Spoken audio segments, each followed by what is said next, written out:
ब्रह्मा का पिता है, कौन विष्णु की मां, शंकर का दादा कौन है, हमको दे बता। ये जानने के लिए कृपया सुनिए।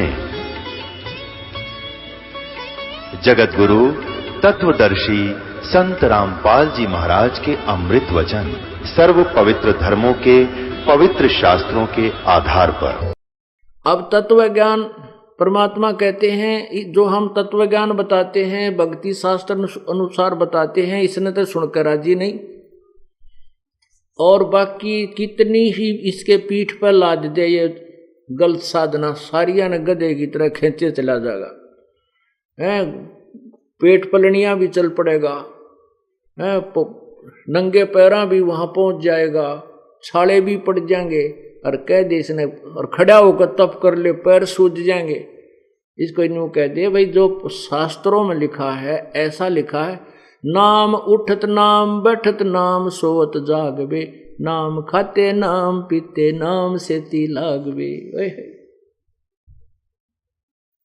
परमात्मा के भजन में हठ योग नहीं है किसी सदग्रंथ के अंदर, और जो हठ योग करते हैं उनको बड़ा दुष्ट कहा है। गीता जी के अध्याय नंबर 16 और 17 में यही निर्णायक ज्ञान दिया है।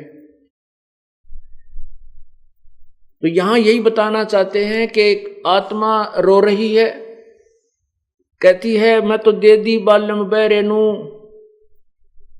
और संसारी दी गल्ला चिन्ह ना बूझ शब्द जो गहरे नू।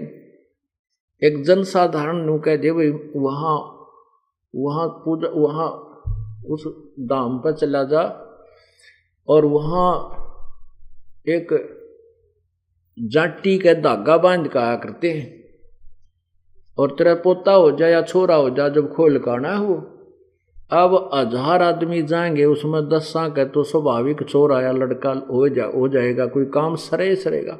तो 20 बताता फिरेगा वो, मैं वहां गया था, धागा बांध का आया था, अरे उसने खोलने जाऊंगा, मेरा छोरा हो गया, लड़का हो गया। तो परमात्मा कहते हैं उनकी गल ने तो उनकी बातों को तो तुरंत पकड़ लेगा, और हम जो ये गूढ़ ज्ञान बता रहे हैं, गहरा शब्द बता रहे हैं, इसको नहीं सुनता। मुर्दों से ती प्रीत लगावे ना, जाने सतगुरु मेरे नू। मुर्दों से ती, जैसे गांव कहीं देख लो, शहर में आसपास कोई बाबा मर गया, उसकी मेडी बना करके, और उसने नाम नमान 5 पीढ़ी तो पूजने लग रहे, उस मरे हुए उस बनाए हुए स्थान को पूजते आ रहे। अब पुण्यात्मा मान लीजिए आपका जो पहले जो बाबा वहां रहा करता कोई संत, और वो अच्छा था, सिद्धि युक्त था, वो काम भी सरते थे उस टाइम, तो अब तो वो है ही नहीं। जैसे कोई वैद्य हो, पहले कोई वैद्य था और वो नब्ज देखता था, रोग की दवाई दे देता था, लोग स्वस्थ हो जाते थे, रोगी स्वस्थ हो जाते थे, बिल्कुल ठीक है। अब वो वैद्य की मृत्यु होगी, उसकी यादगार बना दी, अब वहां जाते हैं, मत्था टेकते हैं, उसकी आरती करते हैं, परिक्रमा करते हैं, और कहें कि ये वैद्य अब हमारे रोग खत्म कर देगा, नहीं। वैसा ही वैद्य ढूंढना होगा जिस वैद्य की इतनी महिमा होगी कि उसको आज तक याद किया जा रहा है। वैसा ही वैद्य जहां जीवित मिले, वर्तमान में जहां वह बैठा है, नब्ज देखेगा, आपको औषधि देगा, और खाने पीने का परहेज आदि आपको बताएगा, उस वैद्य से आपका रोग नष्ट होगा। उस पूर्व मरे हुए, उस मृत्यु प्राप्त वैद्य की उस यादगार पर जाने से, मत्था टेकने से, वहां परिक्रमा करने से आप स्वस्थ नहीं हो सकते। ठीक इसी प्रकार कहते मुर्दों से ती प्रीत लगावे, न जाने सतगुरु मेरे नू। उन मरे हुओं से तो प्यार कर रहा है, और जिंदा जो संत सतगुरु आवाज लगाता है उसको नहीं सुनता, उसकी बात पर विश्वास नहीं करता।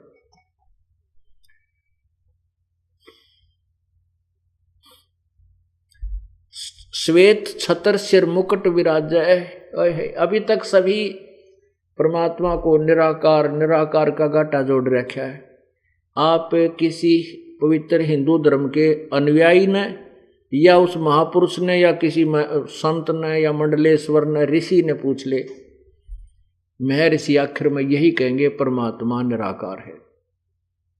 विष्णु जी या शिव जी या कृष्ण जी का पुजारी भी अगर आप उससे बात करोगे भगवान कैसा है, कहते परमात्मा तो निराकार है। फिर विष्णु जी की मूर्ति किस लिए रखी है तूने? इतनी बुद्धि का नाश हो चुका हमारा, क्योंकि हमें कोई यथार्थ ज्ञान नहीं मिला। ऐसे ही वेदों के जानकार जिनको हम वेदों के पंडित विद्वान महर्षि मानते थे, वो भी अपने आखिर में यही बात कह देते हैं भगवान तो निराकार है।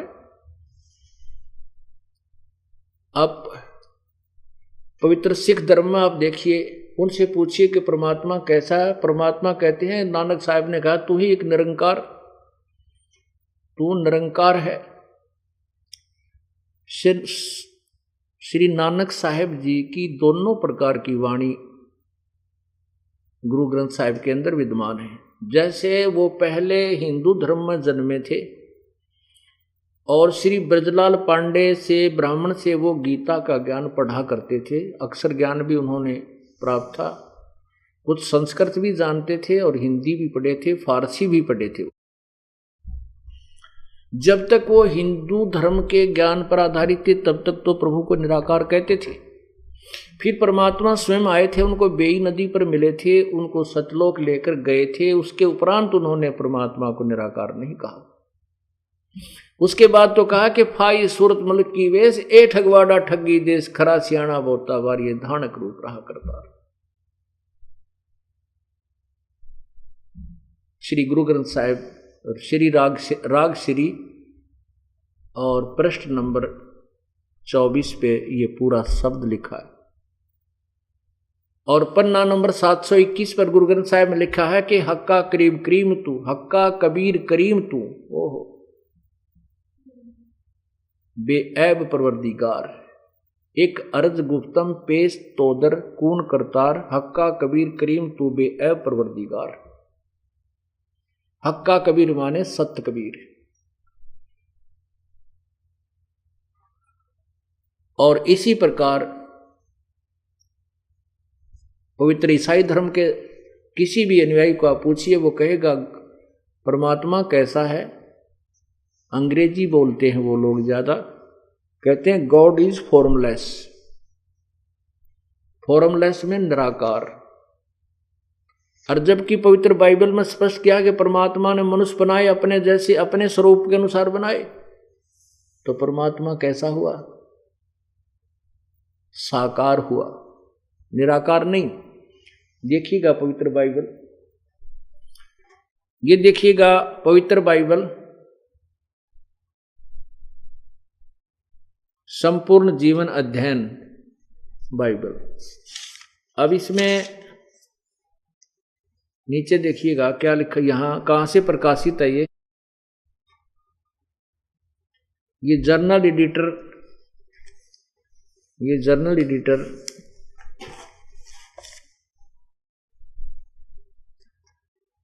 डॉनलैंड सी स्टैम्प्स MADDV। आगे देखिए कहाँ प्रकाशित है, life publishers international, Springfield Michigan USA, printed in India. अब इसके प्रश्न नंबर 4 पर देखें, ये उत्पत्ति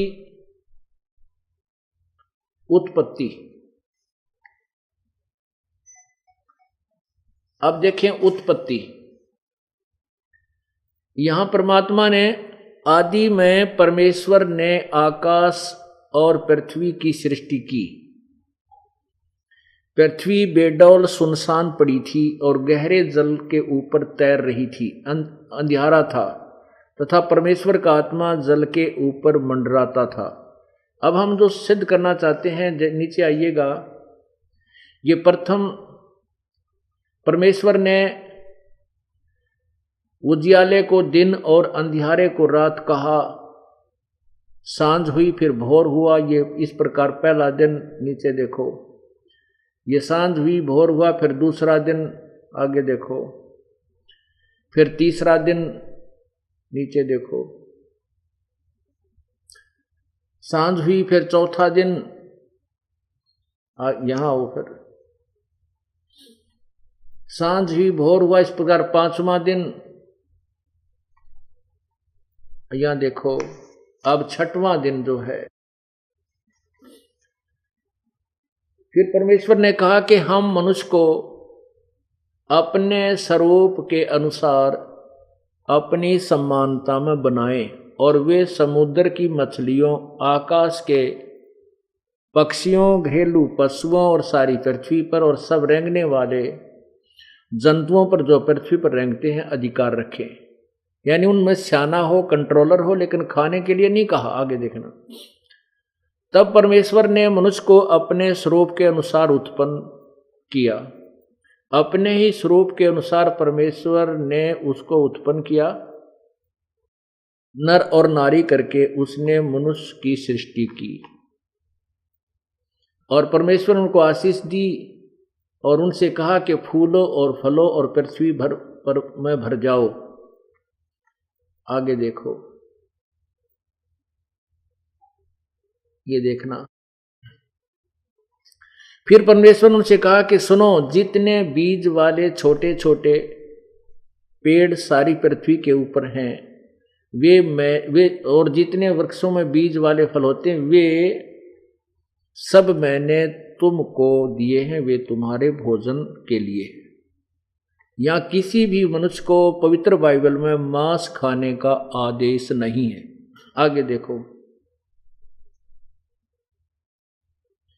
तथा इस प्रकार सांझ हुई, फिर भोर हुआ, इस प्रकार ये छठवां दिन, 6 दिन हो गए। और 7वां दिन यूं आकाश और पृथ्वी में उनकी सारी सेना का बनाना समाप्त हुआ, हो गया। और परमेश्वर ने अपना काम जिसे वह करता था 7वें दिन समाप्त किया और उसने अपने इस किए हुए काम से 7वें दिन विश्राम किया। अब ये पवित्र बाइबल ने सिद्ध कर दिया कि परमात्मा साकार है और मनुष्य सदृश है, क्योंकि परमात्मा ने सभी मनुष्यों को अपने ही स्वरूप में रचने के लिए कहा और ऐसा ही रच दिया और नर नारी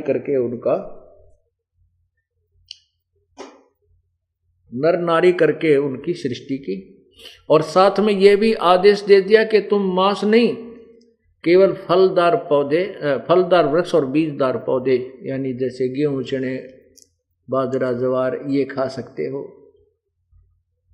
और भगवान जो पूर्ण परमात्मा है, वो पूर्ण परमात्मा ने 6 दिन में सृष्टि रची, 7वें दिन अपने तख्त पर जाकर आराम किया।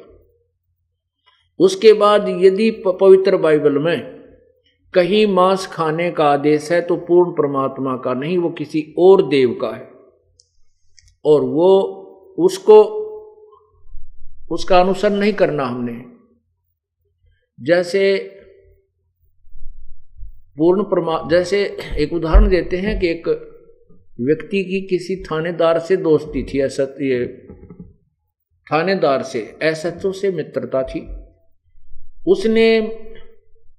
उस व्यक्ति ने अपने मित्र एसएचओ यानी थानेदार से कहा कि मेरा पड़ोसी मुझे बहुत तंग करता है,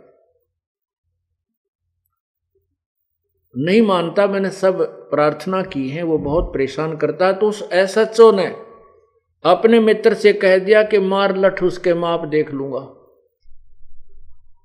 अब उस व्यक्ति ने अपने एसएचओ, उस थानेदार मित्र के आदेश का पालन करके अपने गवांडी के, अपने पड़ोसी के सिर में लठ मारा, लागते वो मर गया, मृत्यु होगी।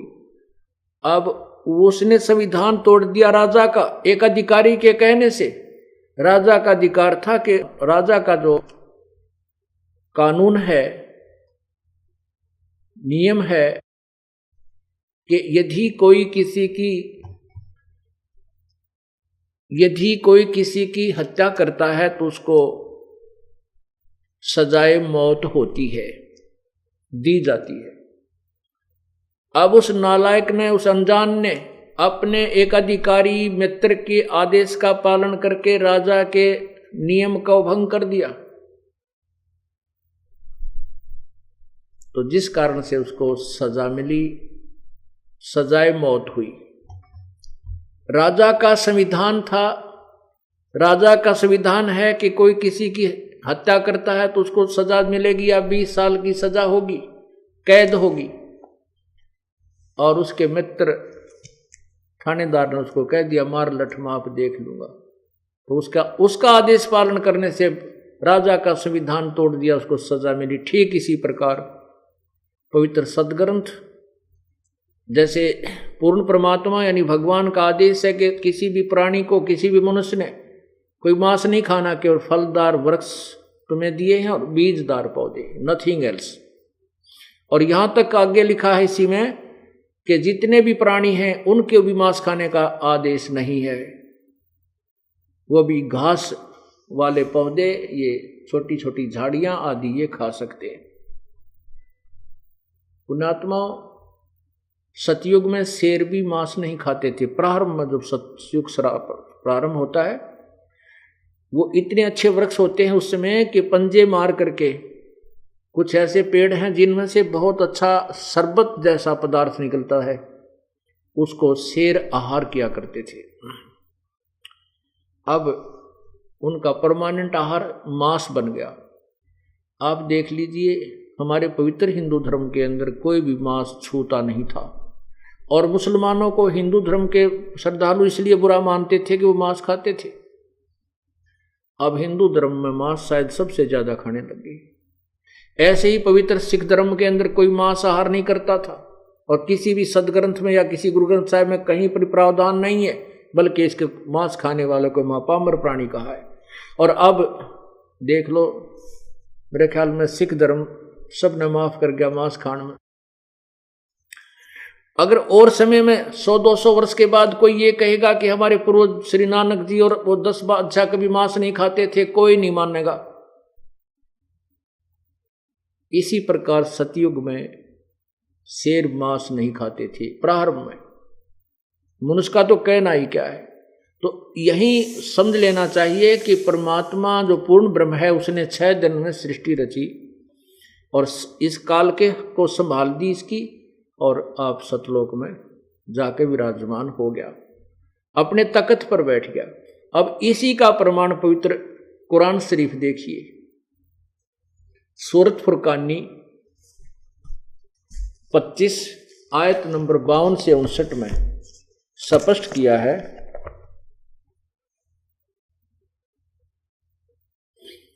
ये देखिएगा, कुरान शरीफ, पवित्र कुरान शरीफ, इसके विषय में लिखा है, यह वह इल्हामी किताब है जिसमें कोई संदेह की गुंजाइश नहीं, अर्थात इसमें जो लिखा है वो सत्य है। कुरान शरीफ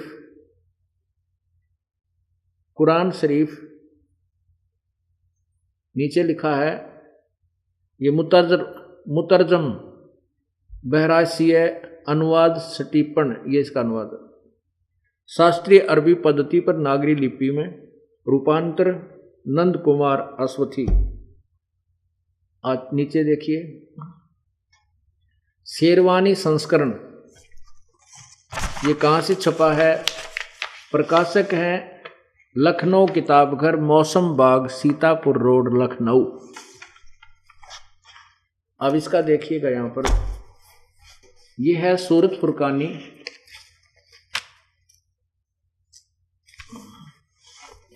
सूरत फुरकानी 25, और प्रश्न नंबर देखना इधर,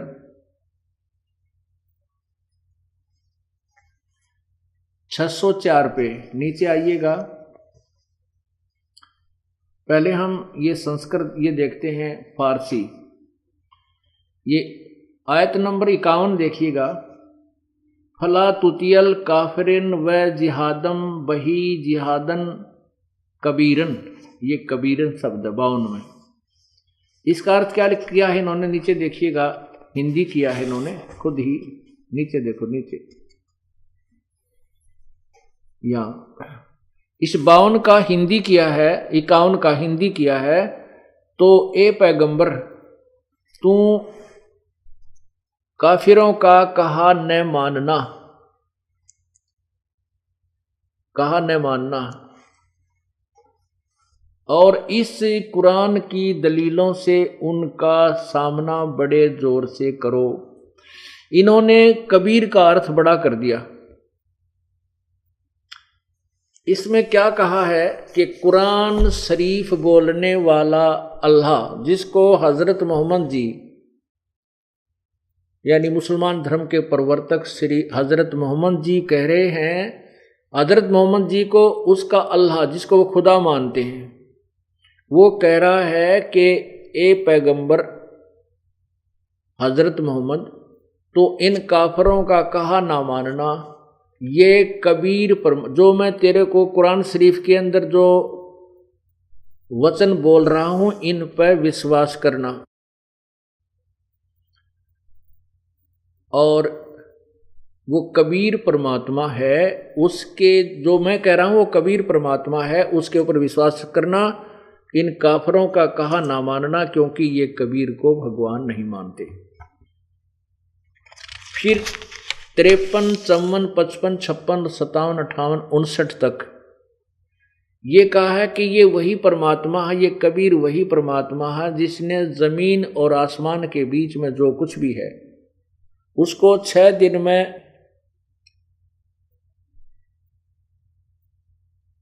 रचा और 7वें दिन विश्राम किया। अब देखिएगा, अब 53 नंबर देखो, आगे हम देखते हैं। अभी ये इधर देखें, यहां पर ये 57 में है, 58 में ये खबीरा शब्द लिखा है, इवादही खबीरा। इवादही माने पूजा के योग्य, इबादत, इबादत शब्द से इवादही बना है, इवादही खबीरा। इसको कबीर कहो चाहे खबीरा, इसका भी अर्थ इन्होंने बड़ा किया है। 58 आयत में, आयत नंबर 59 में लिखा है, अरमानो असफल बिहिर खबीरन। अब इनका अनुवाद इन्होंने किया है, ये देखिएगा यहां पर ये अनुवाद किया है, ये देखो,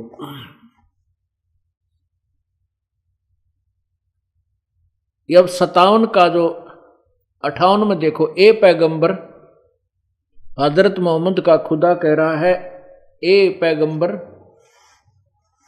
उस जिंदा पर भरोसा रखो जो कभी मरने वाला नहीं है, अर्थात वो वास्तव में अविनाशी है, और तारीफ के साथ उसकी पाकी बयान करते रहो, और अपने बंदों के गुनाहों से वह काफी खबरदार है। यहां इन्होंने कबीरा का अर्थ बड़ा कर दिया, काफी, बहुत नहीं। वो कबीर परमात्मा अपने बंदों के अपराधों को माफ कर देता है, उनका गुनाहों को से खूब परिचित है, क्षमा कर देता है। इसका वास्तविक अर्थ ये बनता है। फिर भी 59 में क्या कहा कि जिसने आसमान और जमीन के और जो कुछ उन आसमान और जमीन और जो कुछ उनके बीच में है सबको 6 दिन में पैदा किया, फिर तख्त पर जा विराजा, वह अल्लाह बड़ा, वह अल्लाह कबीर। वो अल्लाह कबीर, बड़ा का अर्थ कबीर, इन्होंने कबीर का अर्थ बड़ा कर दिया। हम कहते हैं वह अल्लाह कबीर रहमान है, दयालु है। और तो उसकी खबर, उस कबीर नामक परमात्मा की खबर किसी बाखबर इल्म वाले से पूछ देखो।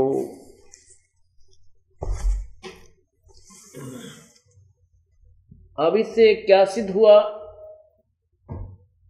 पवित्र कुरान शरीफ और पवित्र बाइबल, इन दोनों सदग्रंथों ने मिलजुल कर सिद्ध कर दिया, इन दोनों सदग्रंथों ने मिलकर सिद्ध कर दिया कि कबीर नाम है उस परमात्मा का। और उसी ने 6 दिन में सृष्टि की, 7वें दिन तख्त पर जा बैठा। तख्त पर जा बैठा तो साकार है, निराकार नहीं है। और पवित्र कुरान शरीफ को बोलने वाला अल्लाह कह रहा है कि उस कबीर नामक परमात्मा के विषय में, उस पूर्ण भगवान के विषय में मैं परिचित नहीं, उसकी खबर किसी बाखबर यानी तत्वदर्शी संत से पूछ देखो।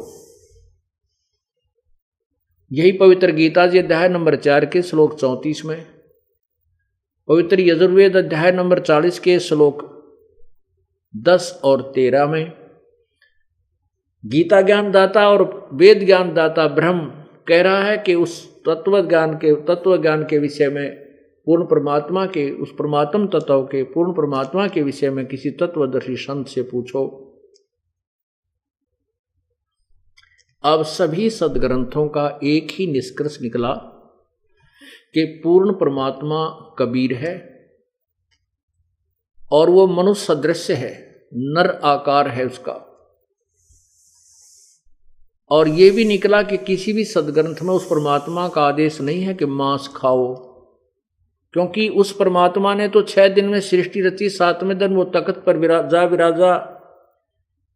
उसके बाद यदि कुरान शरीफ में किसी और अल्लाह ने, किसी देवता ने, फरिश्ते ने अगर मांस खाने का कोई कहा है तो वो पूर्ण परमात्मा का विधान नहीं है।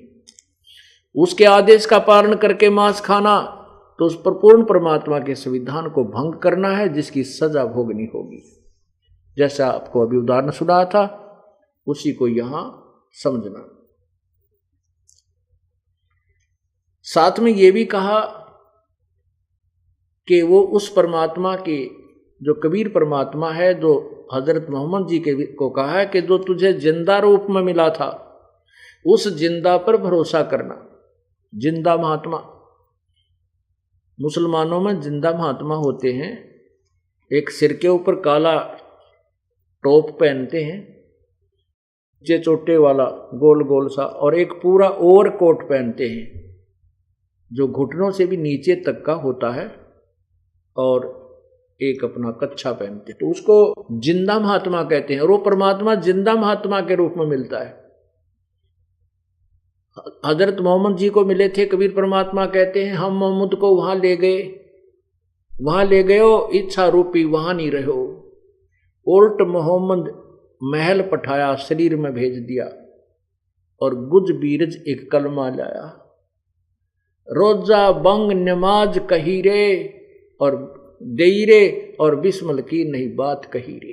कहते हजरत मोहम्मद ने भी मांस खाने के लिए या किसी गौ या बकरे को बिस्मिल करने के लिए नहीं कहा, हाँ रोजा और नमाज करने की तो उन्होंने कहा। और साथ में ये बताते हैं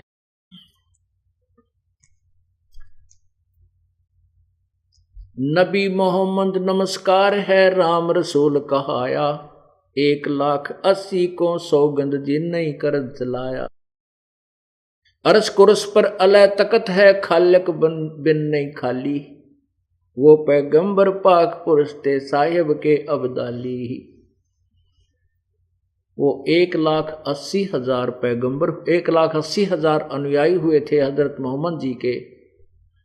कहते उन 1,80,000 को सौगंध जिन नहीं कर चलाया, जिन्होंने कोई भी मांस नहीं खाया।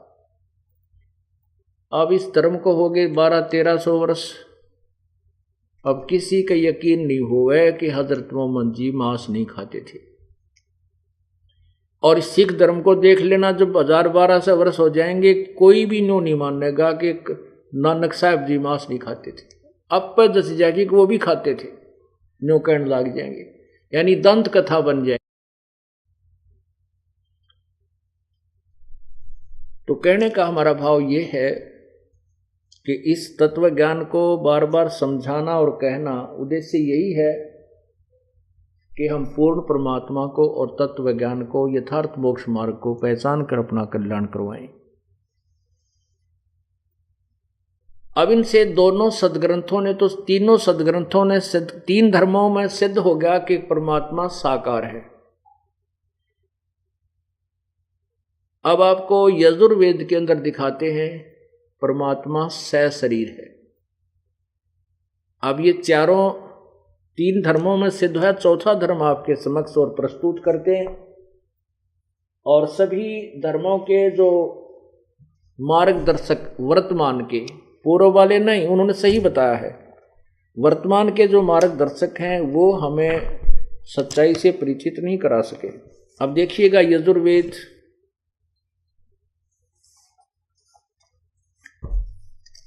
ये यजुर्वेद ये कहाँ से प्रकाशित है?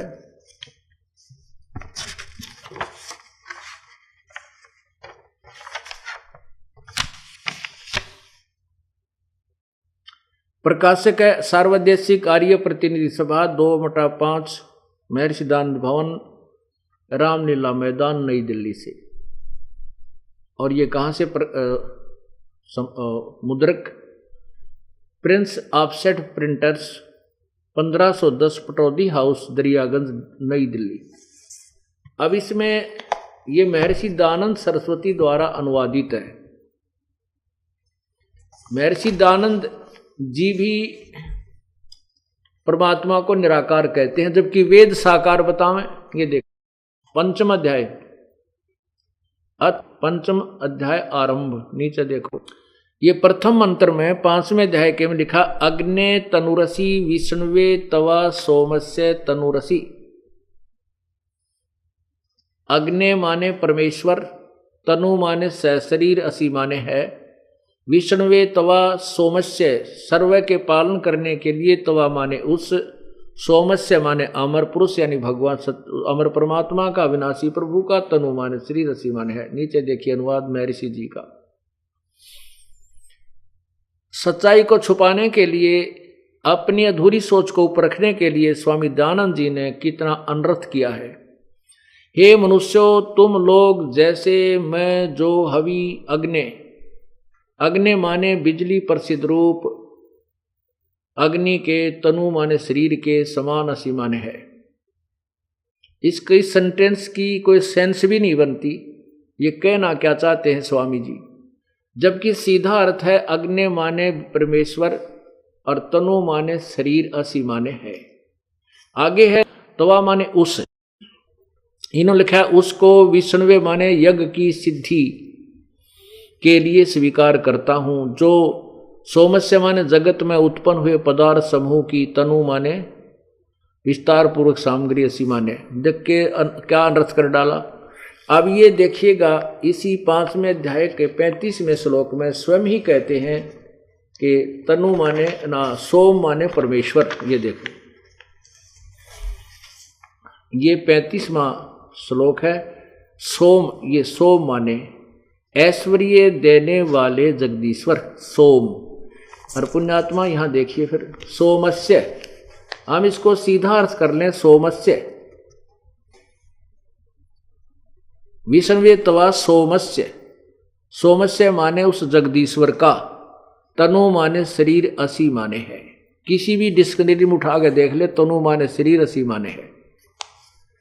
अब इन्हीं के द्वारा अब एक सत्संग के अंदर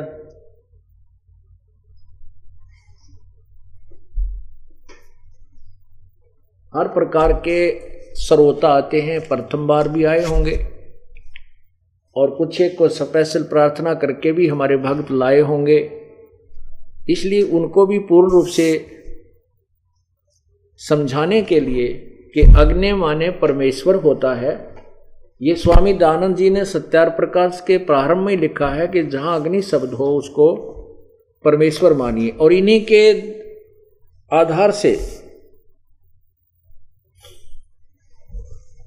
ये देखिएगा, ये यजुर्वेद और सामवेद इकट्ठे ही जल्द किए हैं। यजुर्वेद और सामवेद इकट्ठे जल्द किए हैं। यजुर्वेद का अनुवाद महर्षि दानंद ने किया है और सामवेद का अर्थ एक आर्य समाजी आचार्य ने किया। देखिएगा ये कहां से है? यह प्रधान कार्यालय दानंद संस्थान, वेद मंदिर महात्मा वेद भिक्षु सेवा आश्रम, मुखमेलपुर, दिल्ली। नीचे कहाँ से छपा है ये, मुद्रक कौन है, दान संस्थान नई दिल्ली का प्रकाशन। नीचे लिखो, देखो ये है, प्रकाशक है पंडिता राकेश रानी, अध्यक्ष दानंद संस्थान, 2286 आर्य समाज मार्ग, करोल बाग, नई दिल्ली। इसमें अग्नि माने ये सामवेद में, ये देखिएगा ये सामवेद यहां से प्रारंभ होता है। इसमें प्रथम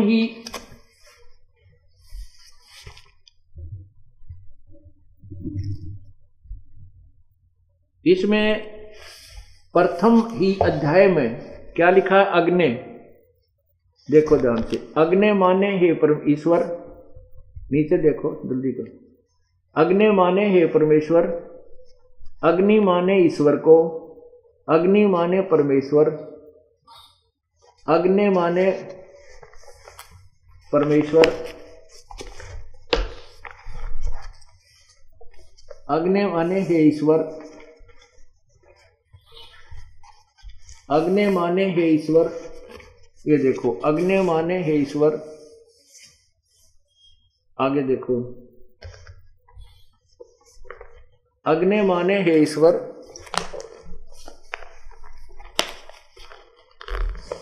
अग्नि माने हे परमेश्वर। आगे देखो इस साइड पर,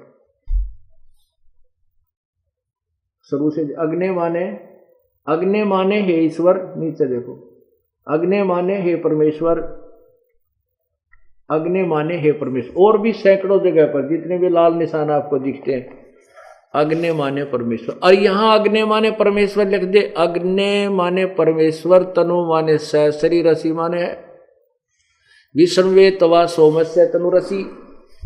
विष्णुवे सबके पालन के लिए, तवा माने उस, सोमस्य माने अमर पुरुष का, तनु माने शरीर, असी माने है नथिंग एल्स। इसका सीधा सा सॉल्यूशन सरलार्थ ये बनता है। पुण्यात्माओं, इस सत्य को आपके हृदय में जमाने के लिए अब कितने पापड़ बेलने पड़ गए। गुरुआ गाम बिगाड़े संतो, इन गुरुआ गाम बिगाड़े, ऐसे कर्म जीव कहला दिए, ईव जड़े नहीं जाड़े। इन नकली संतों ने, नकली ऋषियों ने, नकली जगत गुरुओं ने और नकली सतगुरुओं ने ऐसे गांव के गांव बिगाड़ दिए, शहर के शहर यानी पूरा देश का देश खराब कर दिया। ऐसे कर्म, ऐसे शास्त्र विरुद्ध साधना पर लगा दिए, जड़े नहीं जाड़े, इनसे ये हटाए नहीं हट रहे।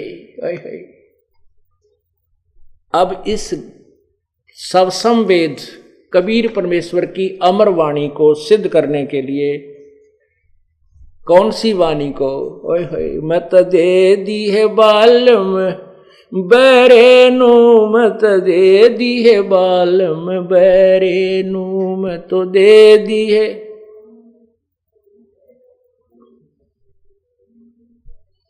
श्वेत छतर सिर मुकट विराज, देखत ना उस चेहरे नू।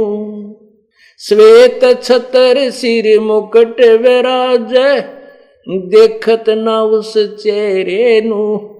गरीब दासिये वक्त जात है, रोवोगे इस पैरे नू। गरीब दासिये वक्त जात है, रोवोगे इस पैरे नू।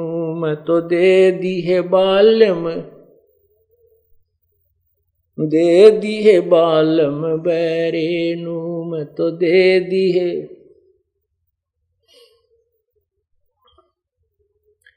क्या बता के श्वेत छत्र उस पूर्ण परमात्मा के सतलोक के अंदर, जहां वो सिंहासन पर विराजमान है, वो पूर्ण ब्रह्म, उसके सिर के ऊपर श्वेत छत्र लगा हुआ है और सिर के ऊपर मुकुट है उस मालिक के। श्वेत छत्र सिर मुकुट विराज, देखत ना उस चेहरे नू। वो कहते उस साकार परमात्मा को नहीं देख रहे हो। और गरीब दास ये वक्त जात है, रोवोगे इस पैरे। कहते हैं ये समय हाथ से, मनुष्य जीवन का जो समय वक्त आपके हाथ से जा रहा है और ये गलत साधना में खो दिया तो रोया करोगे इस समय को याद करके।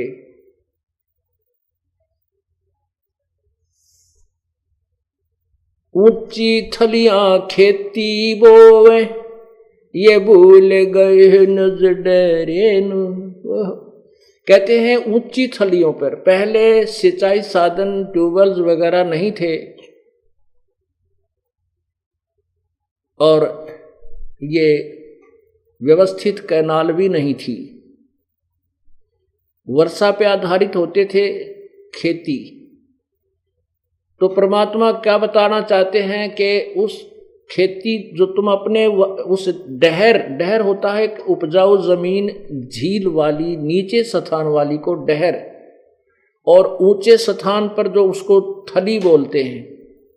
तो वर्षा होती है तो थलियों पर तुम, उस ऊंची थलियों के ऊपर तुमने बीज रखा है। उस जो अपने डहर को, जो उपजाऊ जमीन है जहां पर वर्षा का पानी ऊंचे सतलों पर बरस के भी वहां आके रुकता है, जो अच्छी फसल देता है, उस डहर में तुम खेती नहीं कर रहे। उस उपजाऊ जमीन को छोड़कर जो धन देती है, ऊंची थलियों के ऊपर तुमने बीज लिया, जो कि वहां आपको कोई लाभ नहीं हो रहा। अर्थात पूर्ण परमात्मा की साधना ना करके आन उपासना, अन्य देवताओं की पूजा पर आप अपना जीवन व्यर्थ कर रहे हो। उसको समझाने के लिए कहते हैं ऊंची थलियां खेती कर दे, भूल गए निज डेरे नु, और श्वेत सत्र सिर मुकुट विराजे, देखत ना उस चेहरे नु। ये संसार समझदा नाई, कहंदा श्याम दोपहरे नु। ओए होए, ये संसार समझदा नाही, कहंदा श्याम दोपहरे नु। ओए होए। अब हम कहते झूठे सुख को सुख कहे, ये मान रहा मन मोदे। हम इस झूठे सुख को सुख मान रहे हैं। उसी के विषय बता रहे हैं कि ये संसार समझदा नाही, कहंदा श्याम दोपहरे नु।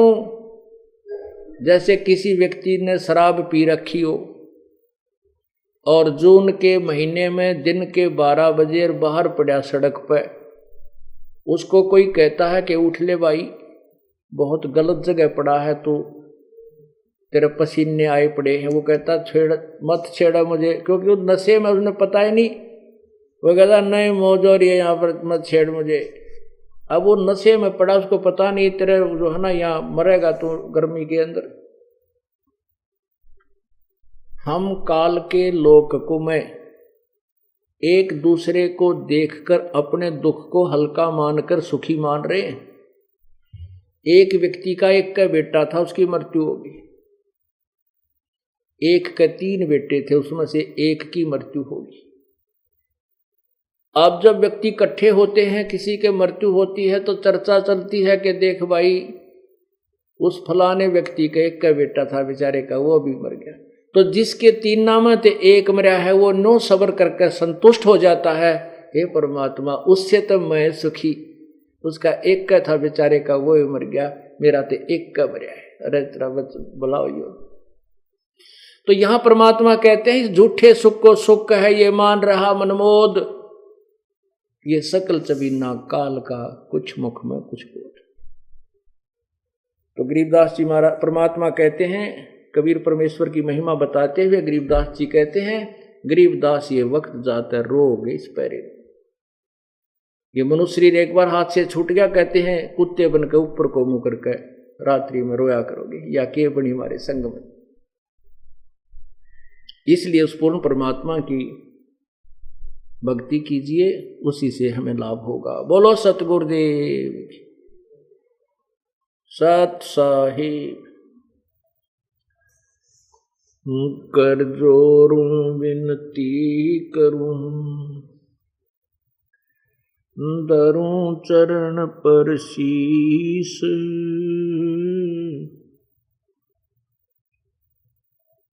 गुरु राम देवानंद जी महाराज ने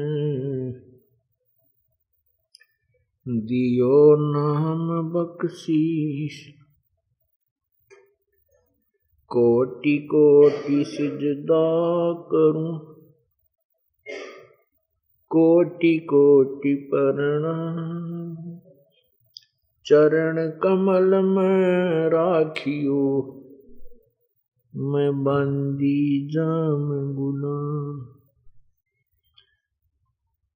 जय इब कै सतगुरु मिले, सब दुख आँखों रोए। चरणों ऊपर शीस रखूं, कहूं जो कहनी होए। कबीर गुरु जी मिलेंगे, पूछेंगे कुशलात। आद अंत की सब कहूं, अपने दिल की बात।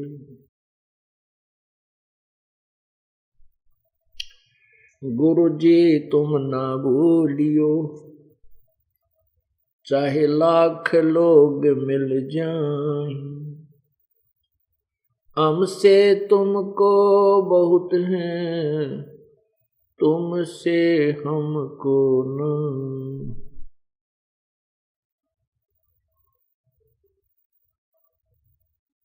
तुम्हारे विसारे क्या बने, मैं किसकी शरण में जाऊं। शिव विरंच मुनि नारदा, तिनके हृदय न समाऊं।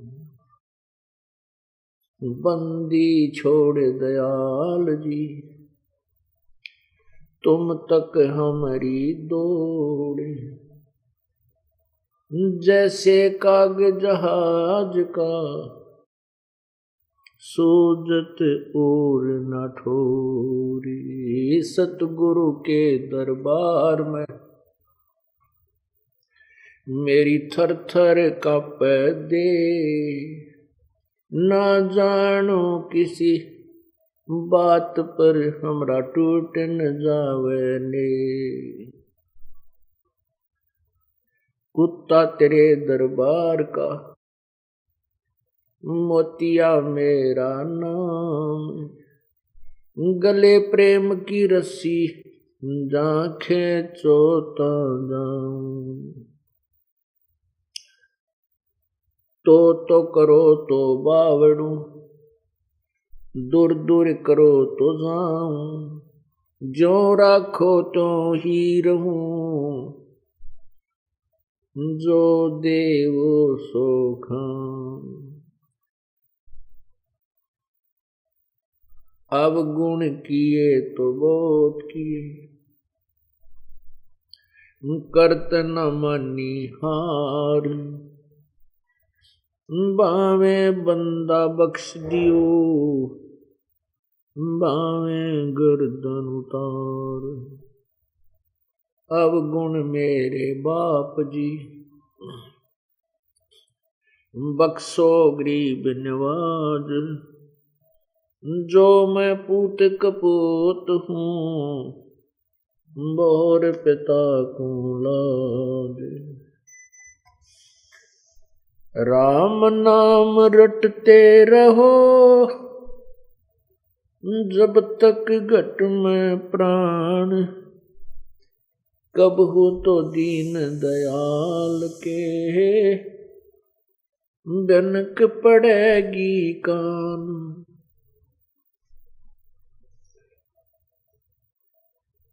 मानुष जन्म दुर्लभ है, ये मिले न बारंबार।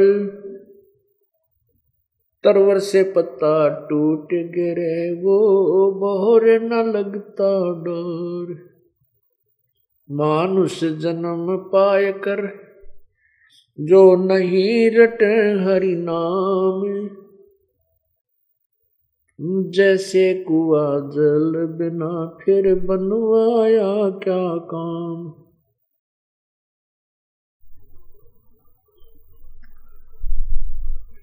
राम रटत कोढ़ी भलो, चू चू पड़े जो चाम, वो सुंदर शरीर किस काम का, जा मुख नाही नाम। राम रटत दारिद्र भलो, टूटी घर की छान, वो कंचन मैल किस काम के, जहाँ भक्ति नहीं भगवान।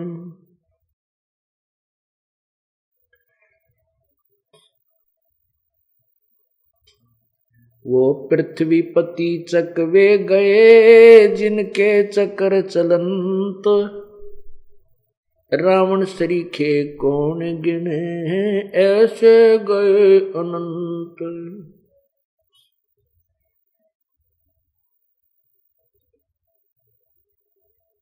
राम रटत कन्या भली, साकट भलो न पूत, बकरी के गल में गलथना, जिसमें दूध ना मूत। परमपिता परमात्मा सारी सृष्टि के रचनार कुल मालिक कबीर परमेश्वर,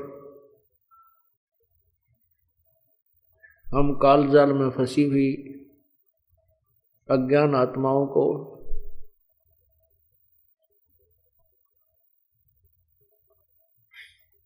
हम कहाँ से आए थे, यहाँ किस कारण से फंसे, यहाँ क्यों कष्ट उठा रहे हैं, ये सब जानकारी देने के लिए स्वयं आते हैं। फिर वो अपना एक तत्व ज्ञान यहाँ छोड़ जाते हैं और फिर अपने संदेशवाहक अपने दासों को भेजकर हमें रह रह कर जगाते रहते हैं। लेकिन हमारे ऊपर इस काल की त्रिगुणमयी माया का इतना दबाव हो चुका है कि हम बार बार जगाने पर भी नहीं जागते हैं। वो परमात्मा हमें रह रह कर समझाता है,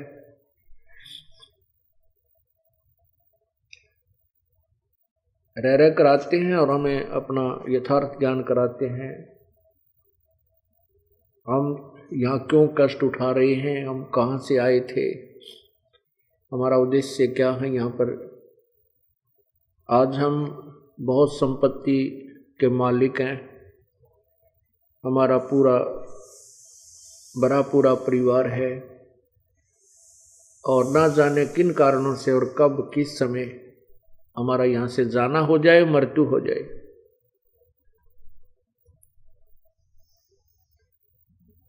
फिर हम क्या करते हैं, कहाँ जाते हैं, क्या वो परिवार अपना था, क्या वह संपत्ति अपनी थी, हम इन बातों पर कभी विचार नहीं करते।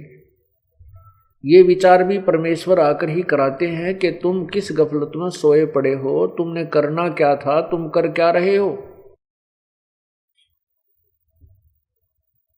मानुष जन्म पाके जो नहीं रटे हरि नाम, जैसे कुआ जल बिना फिर बनवाया किस काम।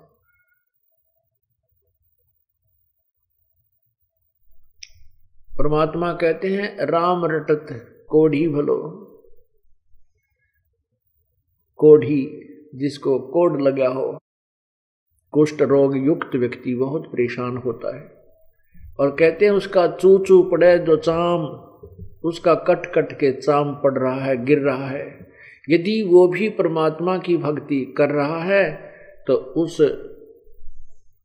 उस व्यक्ति से वो अच्छा है जो सुंदर शरीर युक्त है, स्वस्थ शरीर है और परमात्मा याद नहीं करता है। राम रटत कोढ़ी भलो, चू चू पड़े जो चाम, और ये सुंदर दे किस काम की, जिस मुख नाही नाम। इस मानव शरीर का वास्तविक जो कार्य है वो परमात्मा की भक्ति, परमात्मा प्राप्ति, आत्म कल्याण करवाना ही है। बाकी जो कर्म हम करते हैं इस भगवान की भक्ति के अतिरिक्त, बाकी तो चींटी से लेकर हाथी तक यही काम करता है। उसमें भी वो भी संतान उत्पत्ति करते हैं। ऐसे बच्चों में उनकी ममता होती है, सारा दिन पेट के लिए ही इधर उधर भटकते रहते हैं, नथिंग एल्स, और कोई इसके अतिरिक्त कोई काम नहीं। यदि हम मानुष जन्म पाकर भी यही कर्म करें तो फिर इस मनुष्य जन्म की आवश्यकता ही क्या थी? भगवान ने एक योनि और बना देता। हम इस मनुष्य जीवन के मूल उद्देश्य को भूलकर वही अन्य प्राणियों वाले कर्म ही कर कर अपना जीवन नष्ट कर जाते हैं।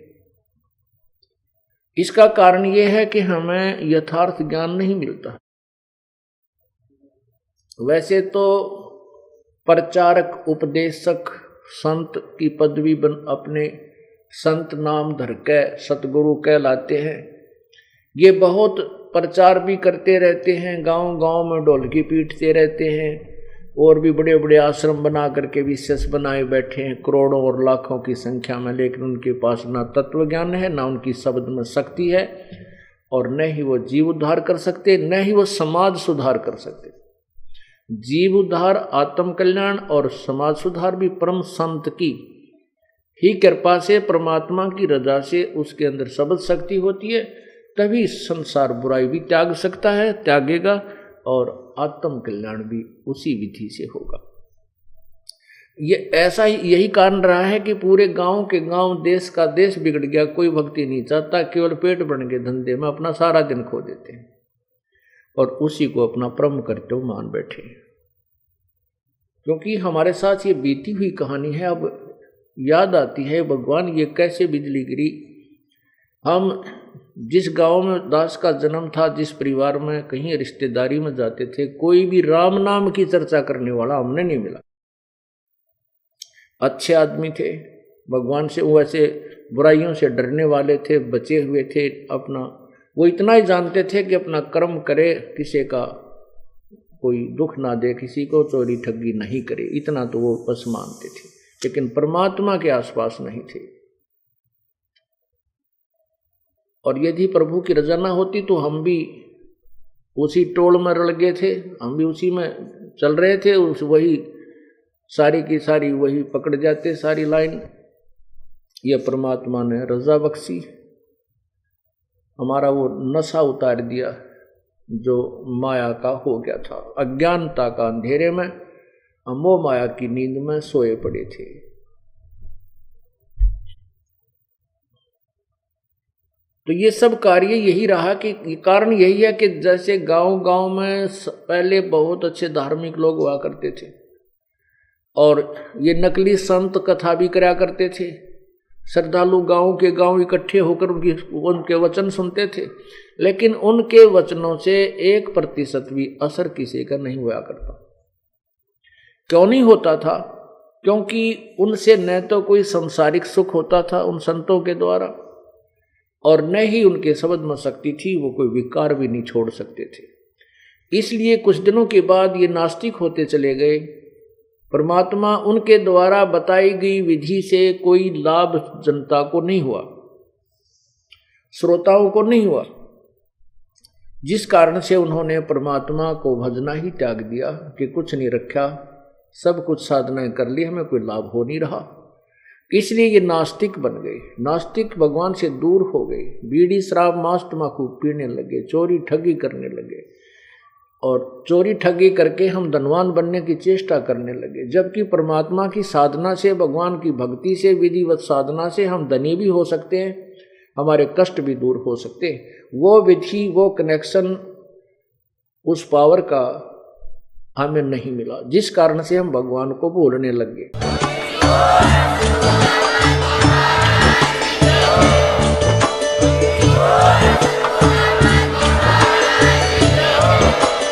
आप सुन रहे थे जगत गुरु तत्वदर्शी संत रामपाल जी महाराज जी के मंगल प्रवचन। अधिक जानकारी के लिए विजिट कीजिए हमारी वेबसाइट www.jagatgururampalji.org। संत रामपाल जी महाराज जी के शुभ आशीर्वाद से पूरे विश्व भर में 500 से भी ज्यादा नाम दीक्षा केंद्र हैं, जिन पर संत रामपाल जी महाराज जी द्वारा ऑनलाइन निःशुल्क नाम दीक्षा दी जा रही है। अपने नजदीकी नाम दीक्षा केंद्र का पता करने के लिए संपर्क करें 8222880541।